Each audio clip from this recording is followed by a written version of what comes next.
Hi hello welcome to YouTube channel. இன்றைக்கி நம்ம ஒரு சிம்பிளான மட்டன் கிரேவி அதுவும் ஒன் பாட்டில் எப்படி செய்கிறதுன்னு பார்க்கலாமா? ஓகே, இப்போ ஆயில் ஊற்றிட்டு நம்ம வந்து ஹோல் ஸ்பைசஸ்லாம் ஆட் பண்ணிக்கிறோம். அதுக்கப்புறம் சின்ன வெங்காயம், வரமிளகா இதெல்லாம் போட்டு நம்ம நல்லா கோல்டன் ஃப்ரை ஆகிற அளவுக்கு அதை வந்து வணக்கணும். அப்போ தான் வந்து டேஸ்ட்டாக இருக்கும். தென் நம்ம இந்த சைடு வந்து மட்டனில் மிளகாத்தூள், அப்புறம் உப்பு, மஞ்சத்தூள் இதெல்லாம் போட்டு ஒரு நல்லா மிக்ஸ் பண்ணி ரெடி பண்ணி வச்சுக்கணும். தென் நமக்கு வெங்காயம் வந்து நல்லா கோல்டன் ப்ரௌன் ஆனதுக்கப்புறமா நம்ம வந்து இஞ்சி வந்து தட்டி வச்சுருக்கோம். இஞ்சி, பூண்டு இதெல்லாம் தட்டி வச்சுருக்கோம். இதை வந்து இந்த வெங்காயத்தோடு ஆட் பண்ணிட்டு நல்லா வந்து மிக்ஸ் கொடுக்கணும். தென் அப்புறம் நம்ம இந்த சைடு மட்டன் வச்சுருக்கோம்ல அதையும் எடுத்து இதில் ஆட் பண்ணி நல்லா ஒரு மிக்ஸ் கொடுக்கணும். நாங்கள் வந்து இந்த மட்டன் வந்து எங்கள் வீட்டில் செஞ்ச மிளகாத்தூள் தான் ஆட் பண்ணியிருக்கோம். ஸோ அதனால் நீங்கள் காஷ்மீரி சில்லி இல்லை நீங்கள் ரெடி பண்ணி வச்சுருக்க மிளகாத்தூள் கூட இதில் ஆட் பண்ணிக்கலாம்.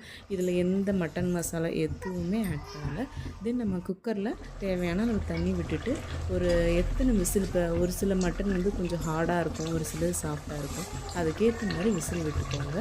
தென் ஆஃப்டர் தட் நம்ம விசில் வந்ததுக்கப்புறமா மூடி போட்டு அதை எடுத்துட்டு இந்த ஆட் பண்ணுற இந்த மசாலா வந்து சிம்பிள் ஒரு சோம்பு, பட்டை, கிராம்பு இதெல்லாம் வந்து இந்த வாசனை இதெல்லாம் போட்டு எங்கள் அம்மா வந்து வீட்லேயே ப்ரிப்பேர் பண்ணது. எந்த குழம்பு செஞ்சாலும் இதில் லைட்டாக ஒரு ஸ்பூன் வந்து ஆட் பண்ணிக்குவோம். அவ்வளோதான், நம்ம மட்டன் கிரேவி ரெடி. இதோட இன்றைக்கி வந்து நம்ம என்ன பார்க்க போகிறோம் அப்படின்னா கோதுமையில் புட்டு. நீங்கள் இதை ட்ரை பண்ணியிருப்பீங்கன்னு நினைக்கிறேன். பட் இது வந்து எங்களோட ஃபேவரட்.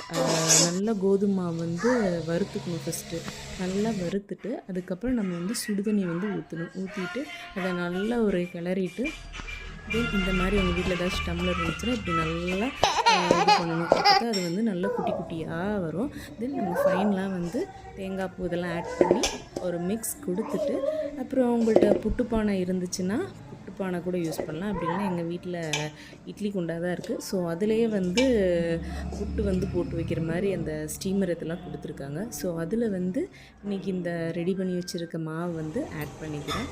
போட்டு நல்லா தண்ணி கொதிச்சதுக்கப்புறமா நம்ம ரெடி பண்ணி வச்சுருக்க இந்த மாவை வந்து அந்த தட்டில் வந்து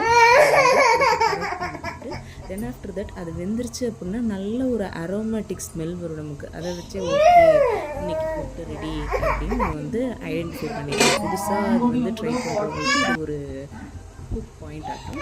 அவ்வளோதான், நம்ம கோதுமை என்ன பண்ணுறது அப்படின்னா நல்லா தட்டில் போட்டு நீங்கள் இதில் வெறும் சக்கரை மட்டும் ஆட் பண்ணி சாப்பிட்டாலும் சூப்பராக இருக்கும். நான் இன்றைக்கி இதோட நம்ம ரெடி பண்ண ஒன் பாட் கிரேவி அல்டிமேட்.